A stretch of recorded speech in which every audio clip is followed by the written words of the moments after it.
Welcome to Friends with Deficits. I'm your host, Adam Sultan, and we're back for season 4 after a long period of, how do you say this? COVID. Yeah, that's what it was. It was COVID. It probably still is. I know it still is. In any case, glad to be back. We got some great guests this season, and we're going to start it off with my friend Alejandra Spector. She's a social worker, an activist, a podcaster, and until we did this interview, she was a stranger to me. But it was great getting to know her and to hear her story, and I hope you enjoy it. Here it is. Well, it's good to talk to you, and I barely know you, so I don't know you. Nope. So why don't you introduce yourself? Yeah, my name is Alejandra Spector. And you have the Latinx podcast, Yes. Mental Health Podcast. You want to talk about that a little bit? Yeah, so it's called the Latinx Mental Health Podcast. We do interviews with folks who do work on the intersections of mental health and Latinx identity. And we talk to researchers, we talk to therapists, activists, artists, just anybody who's doing work on those intersections. And in honor of your podcast, I'm having some lavender mint tea. I don't know if you're drinking tea or not. I'm not drinking tea. Actually, just had some Diet Coke, which is horribly unhealthy. But normally I would have cocktails with my guests, but I understand you don't drink, so. No, I don't. I'd have to make you a mocktail. The other thing is I normally do this in person. I've only had a very small handful of interviews that are done remotely. Yeah, we prefer to do ours in person as well.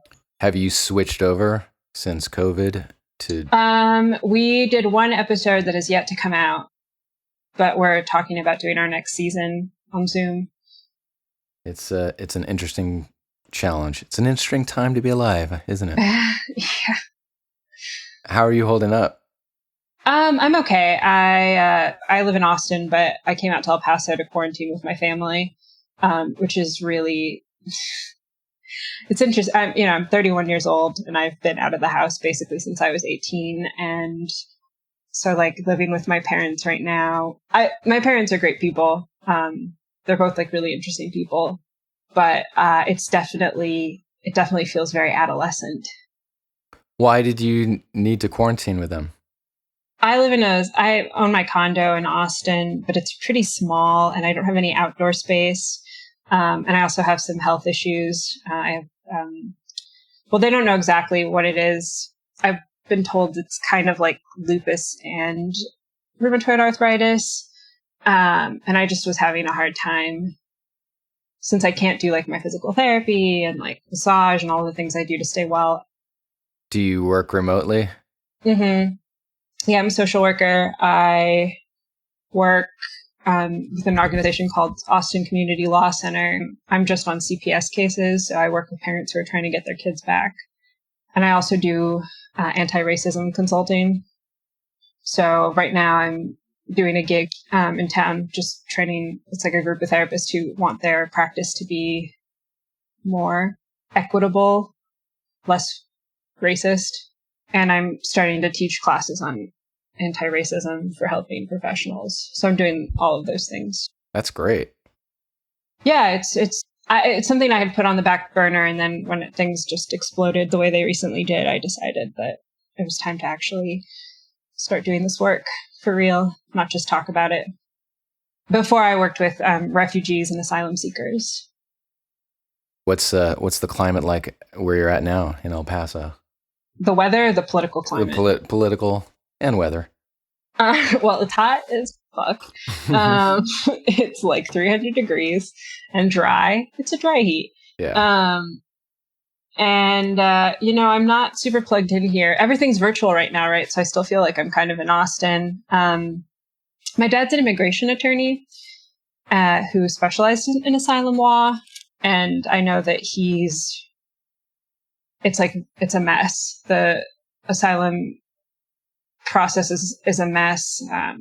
Donald Trump is so anti-immigrant that he's making it just much more difficult.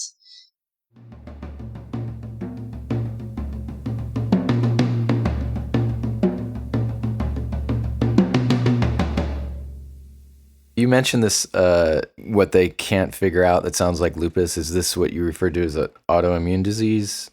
Yeah, it's an autoimmune disease. Autoimmune diseases are tricky because they look like a lot of things. And there's like tests that sort of measure it, but it's like there's not a lot of like tests that are like, this is exactly what it is. And honestly, I think that's kind of like a weird way to look at medicine anyway, because we try to categorize people, but everybody's body is different and reacts to things differently. So a diagnosis is primarily for insurance purposes and having like an idea of what's going on. It took me like 3 years to get a diagnosis. What is the diagnosis? For the sake of insurance, it's seronegative rheumatoid arthritis, which means that I don't have like the specific antibodies that you usually see with rheumatoid arthritis. And then I went and I got a second opinion, and he said it kind of looked like lupus and it kind of looked like rheumatoid arthritis, but it doesn't matter too much because the treatments are about the same. Have you had any other diagnosis before that? Or did you suspect other things? They just kept telling me I was depressed. But my like thumb had swollen to twice its size. I don't think this is a symptom of depression. So I had to keep like pushing. That's weird. So was the main symptom that you were depressed, or was there, or your thumb? I was sleeping a lot. I was really tired. That was probably, and still continues to be the most like debilitating part of it, is how tired I get. And I was working this like really intense job at a nonprofit, working with asylum seekers with like terrible trauma, like, people who'd seen their children murdered in front of them. Oh my gosh. So it made sense, I guess, on that level that everybody just thought I was stressed out and depressed. And I was stressed out and I probably was depressed, but my thumb was also twice its size and I was in a lot of pain. And I was just having a lot of like really vague, weird symptoms. And yeah, I was having days where I couldn't get out of bed. So I think it was just easier to like say I was depressed. I honestly, if my thumb hadn't have looked the way it looked, I probably would have just left it at that. But it was like literally twice its size. I just had this like giant thumb. And it wasn't just that, but it was a reason that I felt justified in like pursuing and not just trusting what the doctors are saying. Have you been medicated for it? Yeah, I take Plaquenil, which is the drug that Trump was with the hydroxychloroquine, which is the drug that Trump was like saying could cure COVID. Right. So I take that, and then every other month I get an infusion of something called a biologic, which just modifies your immune system. They put it in like you would chemo. They like attach you to a machine and pump it into you. For what symptoms are they treating? It's treating the autoimmune disease, so the inflammation. Is it only? Do you still get the inflammation, or was it? Yeah, I'm not 100% symptom free, but I can walk. Like usually, like even like 50 years ago, if you were to get diagnosed with rheumatoid arthritis I was 25, chances were that you were going to end up in a wheelchair because it's really, really debilitating and it eats your bones. Like I have bone loss in my hands from just the disease progression. Really? Okay. Yeah. So what ends up happening is that, your bones get all eaten up and your joints are inflamed and you can't walk or move. Before I got like on a good medication regimen, I was having trouble dressing myself. The buttons were really hard.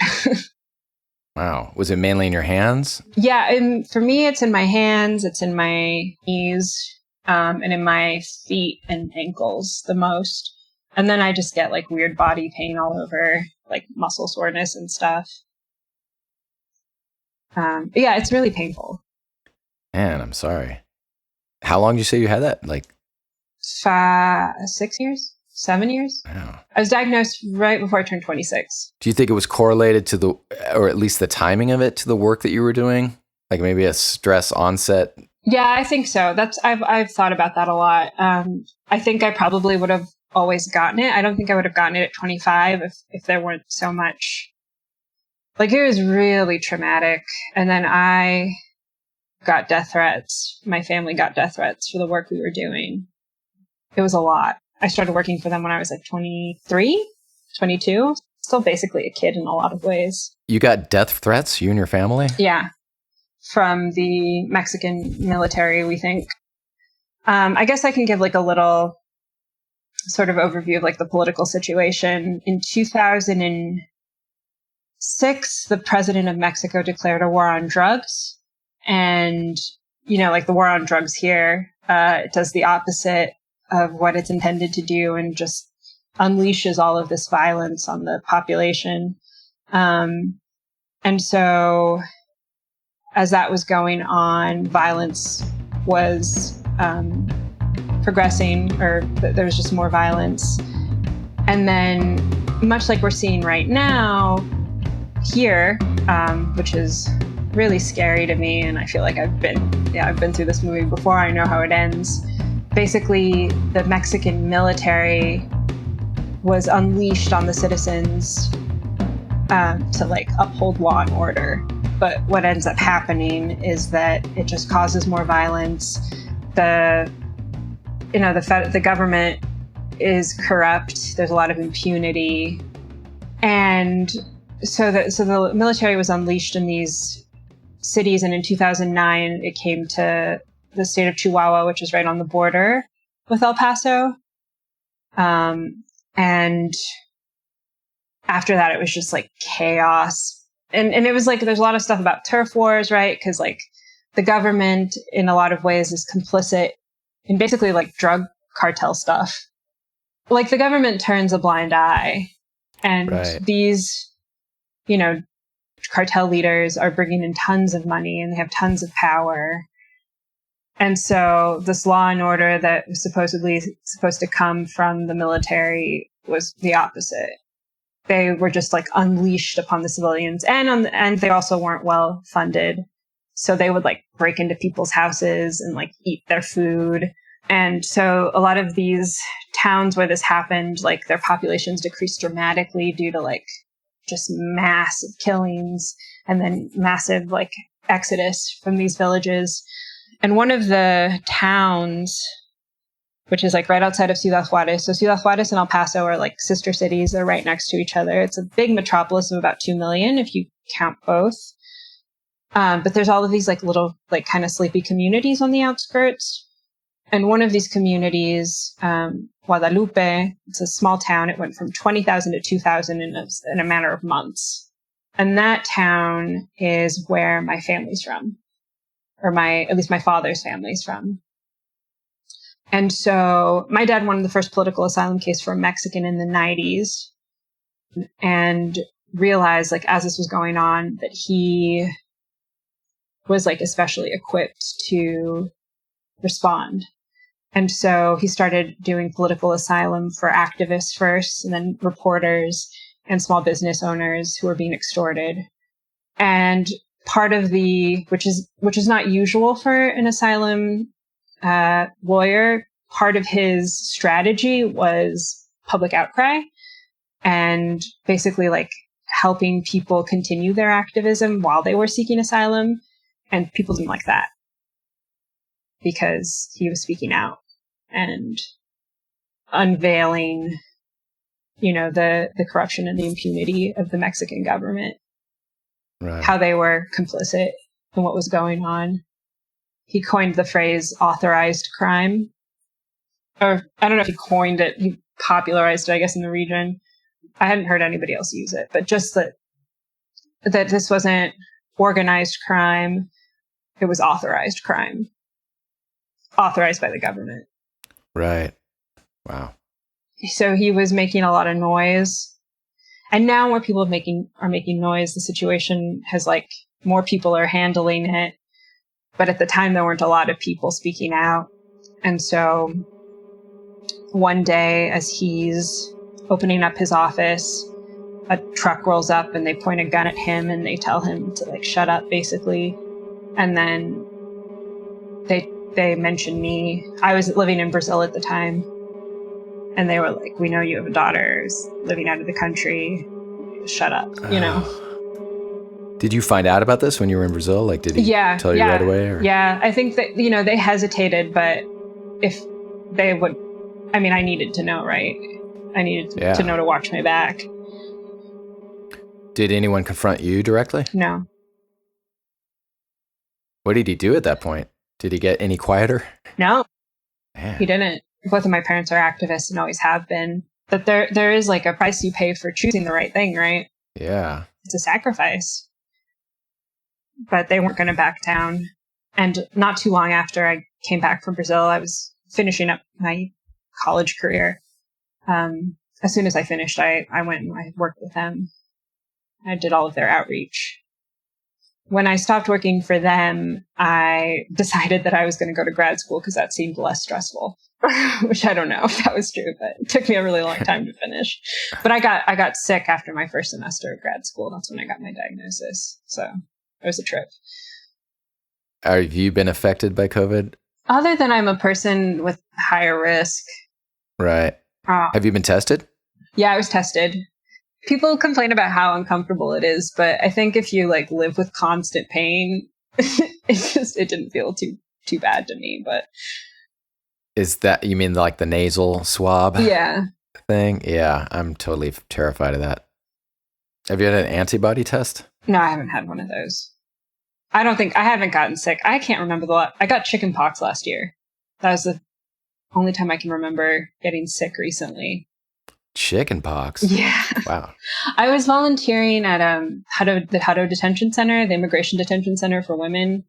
Uh-huh. I was doing like group therapy in there for the women, and the conditions in there are awful. I mean, there's like mumps, measles, all of those things were like pretty rampant. And I caught the chicken pox and had to quarantine for 2 weeks. Oh, no. After that, my doctor was like, what the fuck is wrong with you? Like, you can't go. You're immunocompromised. Like, what are you doing? And I decided to listen to her, which is, it was unfortunate. It was a really powerful group, and I wanted to continue doing it, but I felt like I was more of a liability than a help at that point. Are you in pain now, or is it prevalent? Yeah, I'm pretty much always in pain. You do get used to it, but it is a big part of my like day-to-day existence, sort of like working around pain, working with pain, working through pain, sometimes not working through it very well. Sometimes being really resentful, sometimes being very accepting. It's always there. That brings me to a question I always ask everyone on the podcast is, what do you see as the benefits, if any, of what you're going through? I think living with pain is something we all have to learn how to do. And that is the gift of disability and illness, is that it forces you to really get comfortable with what is painful. And it teaches you patience. And patience, not just with yourself, but I think with other people.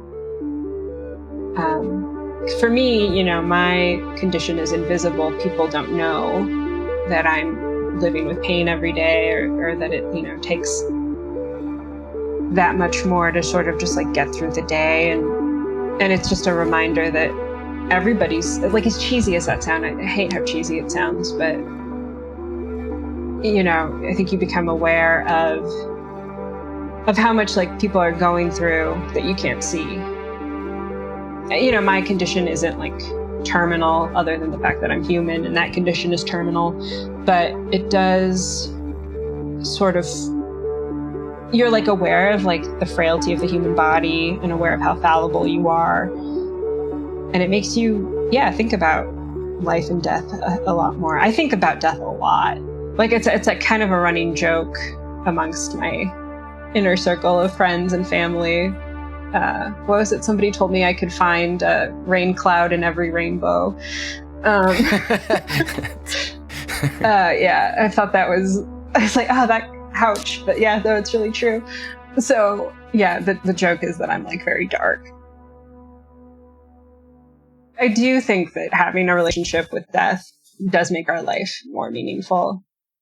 for me, like a good day is like an incredible gift that I can't take for granted anymore. Not that I don't, but I try not to as much, because the next day I could be completely useless and unable to work. That's the thing with autoimmune disease, right? It's random. It's unpredictable. You don't always, like, I have a sense of what causes a flare up, but I don't always know, like, why one day I'm like perfectly capable and then the next day I can't get out of bed. Is there any prognosis for it? It's pretty good, especially with medications now. Yeah, life expectancy I've read is about the same, although it could be 10 years less than the average life expectancy. But we can live a fairly normal, if not painful, existence thanks to modern medicine. And there's no cure that you know of? No, a lot of people will try to tell me what I should be eating. Sure, that's a big one. Yeah, which is fucking annoying. Do you follow any advice in that area? I mean, has anything helped? I've tried pretty much everything. And then I, like, when I was still in grad school, like, I had access to all of the, like, academic, like, articles and stuff. We can get, like, basically anything if you're a student at UT.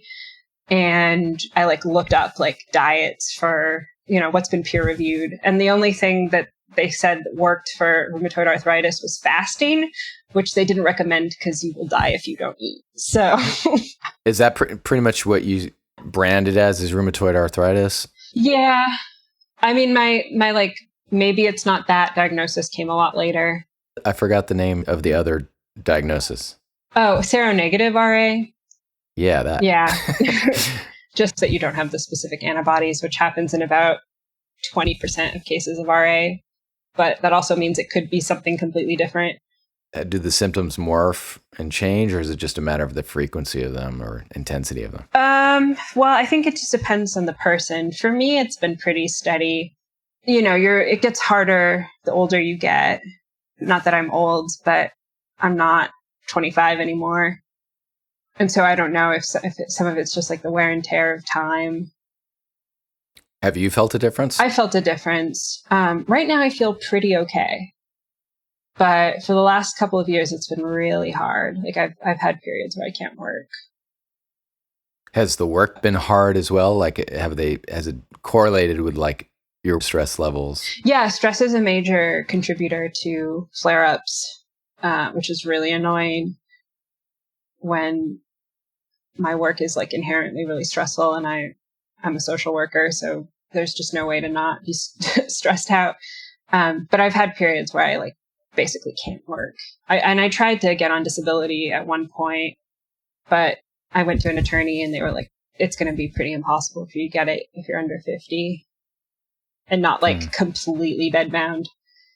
Right. Yeah. And it's awful. Like, disability is just, it's a way to keep people in poverty.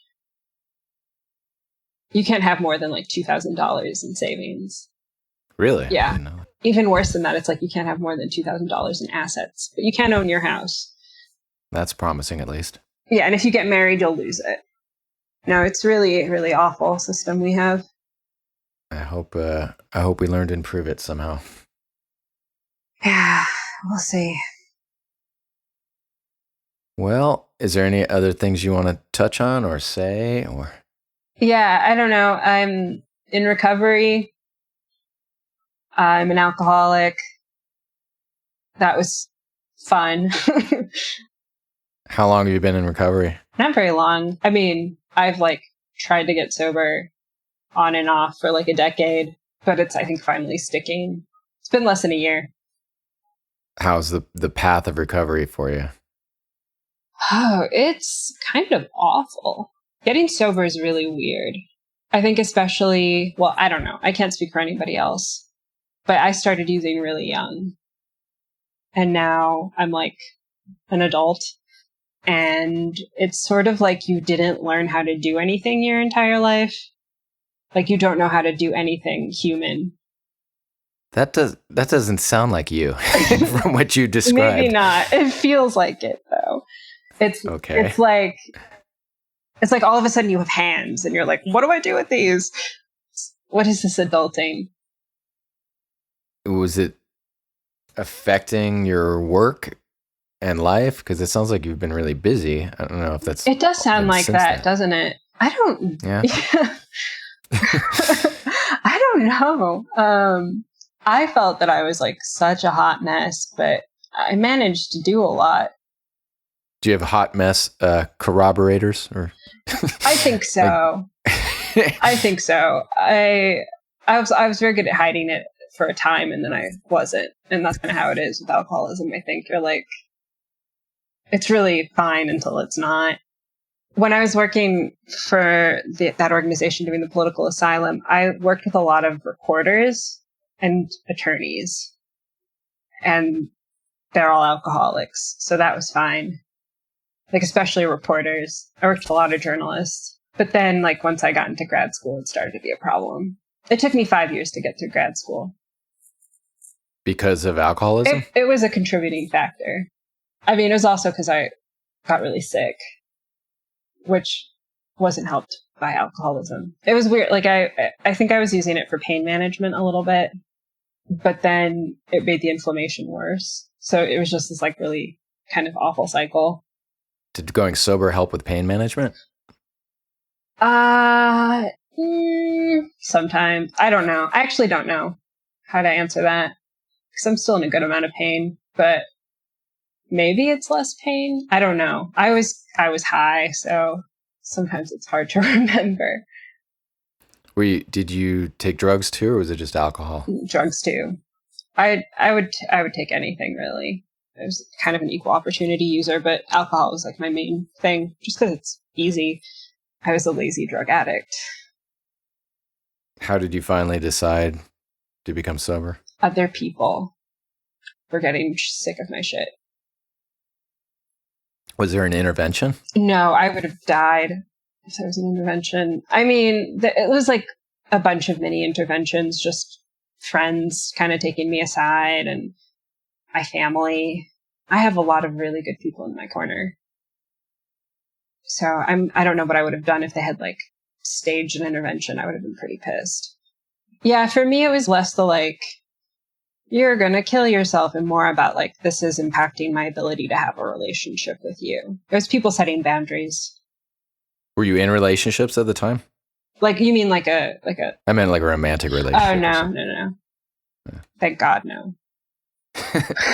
That would have been a mess. So, yeah, trying the sobriety thing. I do miss cocktails. Yeah. I don't want to get you all but thinking about it. That's like all I do. Like if I have a guest, so especially for like the podcast, that used to be my specialty. Yeah. No, I've listened to most of your episodes, I think. Oh, cool. Like, yeah. Sounds nice. Yeah. It gets old though, too. Mm-hmm. Nothing to miss. Yeah, my skin got a lot better. Oh, that's good. When I stopped drinking. Well, it's been great talking with you. Yeah, likewise. Maybe someday we can have a mocktail. I hope so. That'd be good.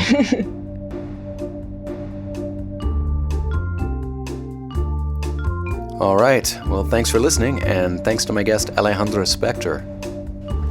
You can check out her podcast, the Latinx Mental Health Podcast, wherever you get your podcasts, or at latinxmhpodcast.com. And for more information on our show, visit friendswithdeficitspodcast.com. You can also leave a review for us on Apple Podcasts, subscribe to us, visit us on Facebook and Instagram, Friends with Deficits. And if you'd like to become a supporter of the show, visit patreon.com/friendswithdeficits for inside scoops, extra material, and to just help this show run. Patreon.com/friendswithdeficits. Thanks so much for your support and for listening. Once again, I'm Adam Sultan. Have an authorized good time.